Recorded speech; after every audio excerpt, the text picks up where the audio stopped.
Pardon the interruption, but I'm Pablo Torre. And Tony, PTI was off yesterday, but we are back today. I'm Tony Kornheiser. You know what's not back? My internet. We're doing the show off an iPhone again. This is driving me crazy. This totally stinks. I have no internet. I can't watch television. I can't do anything. I can't do anything. I talked to you yesterday on the phone, and your level of panic on the phone with me was palpable. I am so concerned for your general day-to-day existence. I didn't realize technology would be this critical to you, to be perfectly honest. Yeah, it is. It is. And they tell you they'll be back at 1:15 in the morning. They're lying to you, kids. They're lying.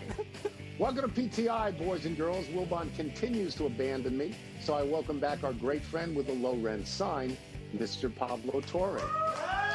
Forgot my sign, Pablo.show. Just imagine it there. Even more. You gotta pay more people to cheer. And we begin today with the Houston Astros and the excitement around their pitching staff.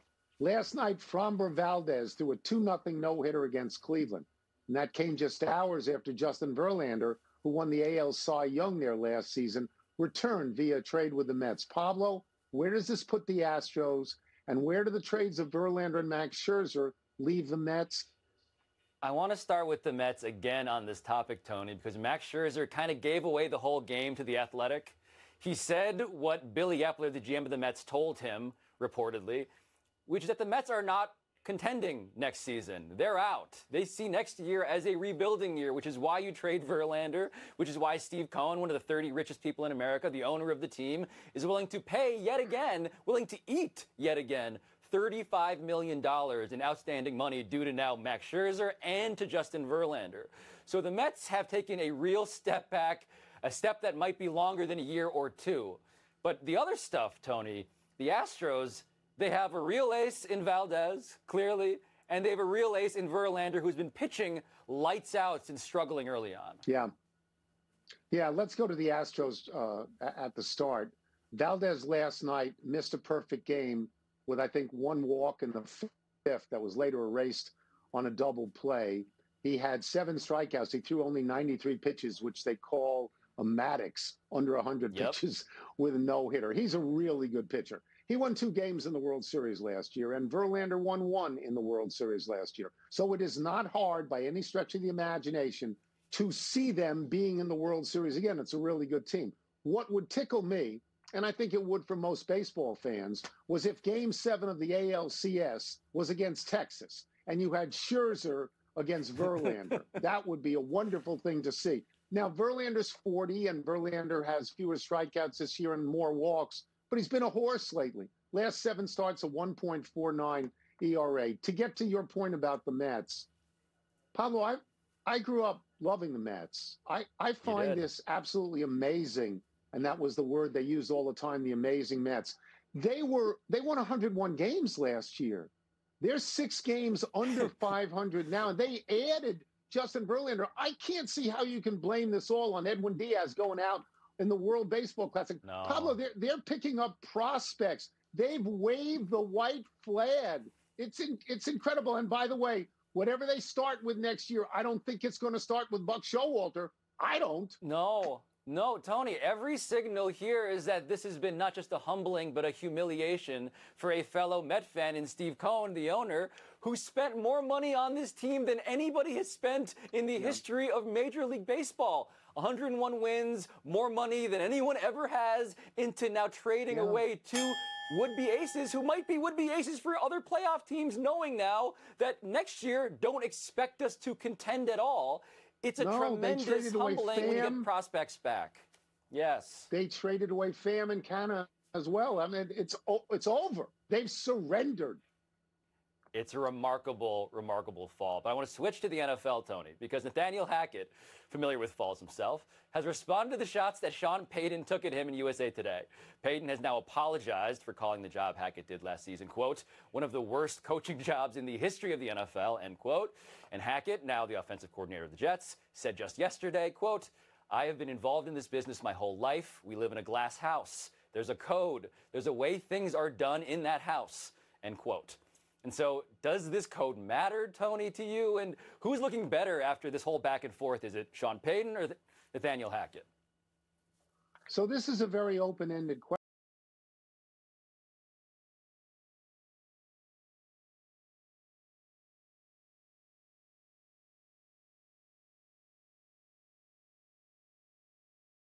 4-11 thing, keep in mind the NFL is adding games to the regular season.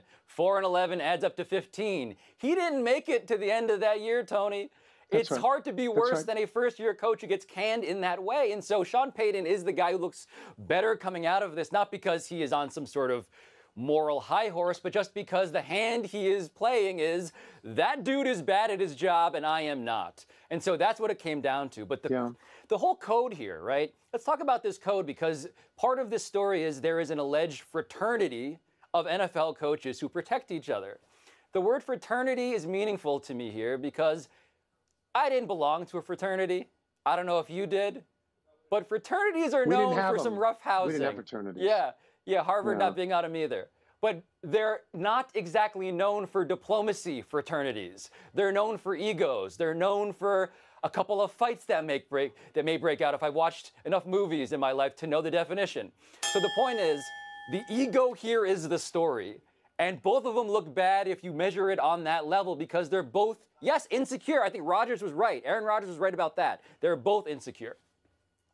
I would tell you this, that I think that Hackett had to expect something like this because Sean Payton is talking to a constituency of one, Russell Wilson. He is saying, you were terrible, but it's not your fault. It's that guy's fault. And I've got you back, and I won't let that happen. So I think Hackett had to expect this. But I do think there's probably a code. And I do, if there is, he certainly broke it. We move on. Of course, we stay with public criticism, but we go from American football to world football. Carly Lloyd, who starred on 2 U.S. Women World Cup winners, looked at the American celebration after the U.S. women's team tied Portugal 0-0 and said of the team, and this is a quote, "I've never witnessed something like that. To be dancing, to be smiling, you're lucky to not be going home right now," unquote. Lloyd also questioned the tactics as well as the team's mentality and the passion to win. U.S. coach Vlatko Andonovski responded saying, there's another quote, "This team wanted to win this game more than anything else. To question the mentality of this team, to question the willingness to win, to compete, I think it's insane," unquote. Pablo, your thoughts? I think Vlatko, continuing the through line here, is another coach looking to self-preserve. You watch that game, you see the replays of that game, you have no faith that this team, Tony, is organized or has a plan offensively despite all of the talent in the world. But as for Carly Lloyd, I am fascinated as to how you feel about this because to me, there's some Mamba mentality stuff in Carly Lloyd, Tony. She has earned her stripes, she can say what she wants, but her philosophy is familiar. It is without suffering, there can be no greatness. She does not want to see people celebrating a draw. She has a higher standard. She believes that misery is the appropriate response to anything short of a championship. And on that level, she is a person I might want in my locker room, even if I don't want to live my life by that code. So the last 2 stories we've had make me want to be a sports writer again. Yeah. Because they're gold, Jerry. Okay? They really are great. 95% of athletes and coaches who leave what they're doing and go into the booth are never critical in the booth. They give you nothing but pablum. And now we've had Sean Payton killing a fellow coach. And here's Carly Lloyd killing people she played with. This is the team she was on. She has real credentials here. She has 2 World Cup wins. She has 2 Olympic gold medals. She was the FIFA Player of the Year at one point. I understand, is this the word that the kids use to clap back? I understand why the coach is saying what he's saying at her, but he's new. These are not his World Cup wins, right? They belong to Jill Ellis. For all we know, this coach is Nathaniel Hackett. And I don't know where I stand other than the fact that I'm happy that this is out in the open and someone of her stature said it, because all we've seen in terms of subtext for a couple of weeks now is the American team is not as good as it was and the rest of the world is catching up. Pablo, the 2 best teams we played, we scored a total of 1 goal and had 2 ties. Correct. That's not good, is it? Right? That's not good. No, Tony, and let it be very clear here. We are in favor of code breaking when it comes to these ethos. We want this stuff. And I just want to point out that I think the biggest clapback delivered on today's show was you referring to Vlatko as Nathaniel Hackett. That, as the kids say, is also an enormous burn. A burn. God, I wish I was a kid. Let's take a break. Coming up is Tiger Woods joining the PGA Tour Policy Board. A good sign or a bad sign for Jay Monahan? And is it fair to expect a third straight special game from Lionel Messi tonight? Look, I think that the Women's World Cup team is going to win big in the next game. But Carly Lloyd played with some of these women. Her voice matters. It's unexpected, right? You don't expect that. No, but when she says it, you better listen.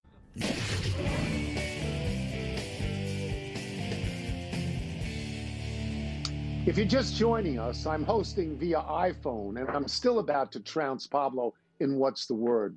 Not really, he went to Harvard. What's first? Tiger Woods joining the PGA Tour Policy Board is a blank sign for Jay Monahan. I'm going to use the word reassuring. I think Tiger speaks highly of Monahan. Tiger, I don't think, wants to get rid of Monahan. Tiger is not a revolutionary by no means. Look, the players look at Tiger Woods, the younger players, as a godlike figure, and they want him on that policy board because they think he has the kind of stature that will stop the non-golf people from doing something that the golfers don't like. Jay Monahan also wants him on that policy board because Tiger reassures PGA Tour sponsors that the tour is okay. I mean, he's a traditionalist, Pablo. He wants you to win it in the dirt. He doesn't like 54 holes. He doesn't like no cut. He doesn't like guarantees or anything like that. He's not an agitator. He's not Phil Mickelson. He's really not. He believes in the PGA Tour. And I think if Jay Monahan needed anything to quell any potential rebellion, this is it. But Tony, to me, Tiger Woods is another thing. He is deeply competitive. And I wonder if him versus Phil, Liv versus the PGA, makes him want to act in a way that is surprising to our expectations because he's not a revolutionary. But my word is that this is a Bob Barker-style sign for Jay Monahan. And why do I say that? Not because of The Price is Right, but I say that because what did Bob Barker say at the end of The Price is Right? Please spay and neuter your pets. I wonder if Jay Monahan is being spayed and neutered here by the players, Tony. I wonder if he is powerless now because he's the guy who brought them Liv. He brought them Revolution. And if Tiger Woods wants to say, you know what happens to that Liv deal? Nothing like what Jay Monahan designed. I wonder if a neutering of power is the biggest consequence of this arrangement. That is so much more interesting than anything I said or thought of. What's next? Lionel Messi has a blank chance of doing something special again tonight. So my word is overwhelming. Look, all Messi has to avoid is falling down and breaking his ankle. Other than that, he's good. He has already exceeded all expectations. So this becomes self-fulfilling at this point. He joins the worst team in the MLS. He immediately wins a game on a free kick. The next game, they win as well. He has 2 goals and an assist. He's probably personally responsible for millions of people signing up with Apple TV to watch these games. I mean, I don't know what you're supposed to say about this guy. He's the best player to ever play in the United States because he's closer to his prime than even Pelé was 50 years ago. I'm not a soccer guy. I don't pretend to be, but it's exciting when he's got or he's near the ball. Pablo, if I was directing the telecast, what I would do, I'd have the camera on him all the time. Even when he was drinking water, I would sell Messi to the masses. I believe for those reasons, there is a reverse crypto level chance of him doing something amazing again. I say reverse crypto, Tony, because cryptocurrency was everybody saying, we're going to the moon. Believe in this newfangled thing you've never seen on these shores. Believe in it. It's going to be great. Messi is the guy delivering on that insane level of hype. He is hype made real. And I was at that game, his second game, when he scored that first goal, except I believed he certainly wouldn't do it in the first 8 minutes. I was getting chicken tenders, Tony. I missed the first goal because I underrated how much this stock arrow only goes up. And I am a fool for doing so. never been in a conversation where the words crypto and chicken tenders were in adjoining sentences. I bow to you. That's the final word. Let's take one last break, but still to come, a concerning injury for the Rams. And is the NFL, Tony, the no fun league for refusing to allow a real live lion on Detroit's sideline? No, you can't have a real live lion on the sideline. And you just can't have it. Because if it gets loose, you can't have it. No. Hard to ensure, That's not I being think. the no. Happy time, people. Happy 73rd birthday yesterday, Roy Williams. Old Roy was Dean Smith's assistant at North Carolina from 1978 to 1988, dadgummit. From there, he took the head coaching job at Dean's alma mater, Kansas. At Kansas, Williams made 4 Final Fours. He had a winning percentage of 80.5 over 15 years. Williams then took over from Matt Doherty in Chapel Hill. He had a 74.8 winning percentage, made 5 Final Fours, and won 3 national championships in 2005, 2009, and 2017. One more than his mentor, Dean Smith. Over the course of his career, Williams was 903 and 264, a 77.4 winning percentage, forged in 2 of the best basketball conferences and clearly at 2 of the best programs. It's the consistency, Tony, about Roy Williams' record that's so mind-blowing to me when I looked into this. He has 1 losing season, 2019 to 2020. That was it. He has only 1 other sub-600 season. And also, he is forever a meme because he's apparently really good at dancing in a locker room. I don't know if you've ever seen that meme, but he's terrific at it. I have no idea what a meme is, dadgummit. A not-so-happy anniversary, Teddy Roosevelt. Around this day, 14 years ago, the Washington Nationals' oversized head tribute to our 26th president was subjected to one of the worst mascot-on-mascot crimes ever. Watch as a Pittsburgh pierogi turns and goes airborne to take out the sprinting president. Taking San Juan Hill was easier than this for old Rough and Ready. Had this happened at an NFL game, Roger Goodell would have been on the phone asking if this was a legal hit or 15 yards for targeting. And Pablo, this is why I'm glad you're here. Wilbon hates mascots and would not have appreciated this at all. I love mascots. I love that revenge was a dish best served cold for Teddy Roosevelt. He got his revenge on the pierogi. It turns out that he also, yes, spoke softly and carried a giant stick, absolutely leveled the pierogi years later. What's Wilbon's beef with the pierogi and these mascots? Why doesn't he like any of it? There's a couple he likes, but most of them he hates. He thinks they're all junk. Happy trails, Cooper Kupp. The Rams' star receiver is expected to be out several weeks after leaving yesterday's practice with an injured hamstring. Kupp missed the last 8 games of last season with a high ankle sprain. But the season before, he won the NFL's Triple Crown of receiving. That's leading the league in catches, receiving yards, and receiving touchdowns. The Rams won the Super Bowl that season, with Kupp catching the game winner and being awarded Super Bowl MVP. The team fell to just 5-12 last year, and if it is to bounce back, quarterback Matthew Stafford has to be counting on a healthy Kupp.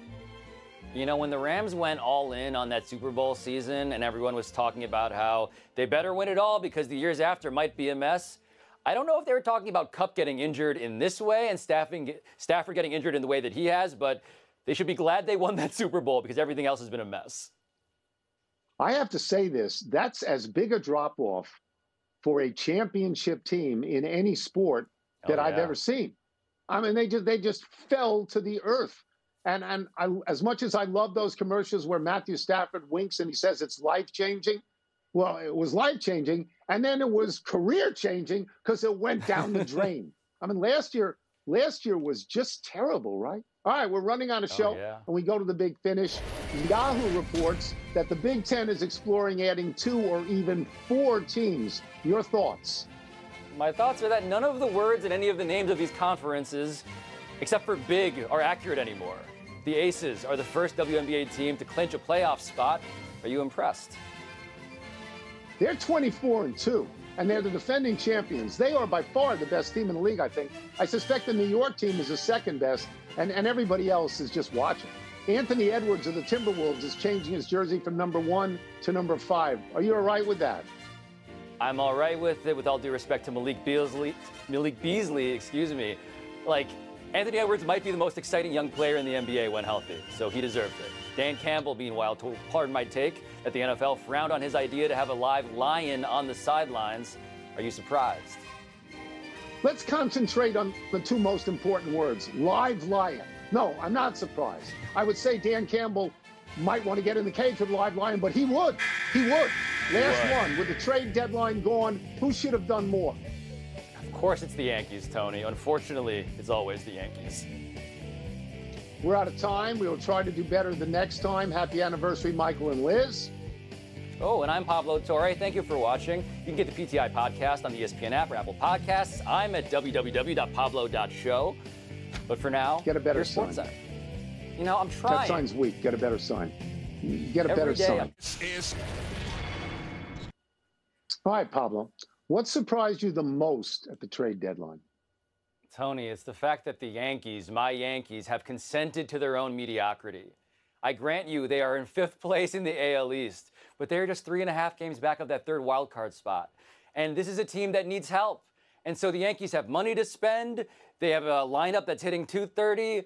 Yes, Severino looks like the worst pitcher in baseball and says as much, but they're just going to eat it. They're just going to roll the dice with their own mediocrity. That to me is shocking given my childhood. I'm not okay with people with all the money in the world saying, you know what, we'll play it out as we are right now, given how awful that has been so far. Did you just say that the Yankees are going to eat it? Were those your words? The Yankees are going to eat it? Boy, they got a long line to get behind the Mets, who are really going to eat it. Okay, I go back my whole life almost with the Mets. I go back to Ed Kranepool and Tom Seaver and Bud Harrelson, and they just surrendered. They waved the white flag. They won 101 games last year, and they went out and they got Justin Verlander, and now their results are so bad. They're not just going to eat it this year. They're going to eat it next year. They are accumulating prospects. You know who accumulates prospects? Pittsburgh and Kansas City. They accumulate prospects. Teams with a lot of money reach into the till and they buy who they want. To me, this is utterly amazing that the Mets have just said, okay, we're done. We're done. We're out of here this year. We're out of here next year. We're going to start completely over. That is so wild to me. It is. It's an amazing thing you've done, Tony. Usually I like to rail on the Mets because I am a Yankee fan, but the one thing the Mets will always lead in is the suffering Olympics. It's a real trump card you just played on me, which means that I have to eat this now. We're done. Back to you.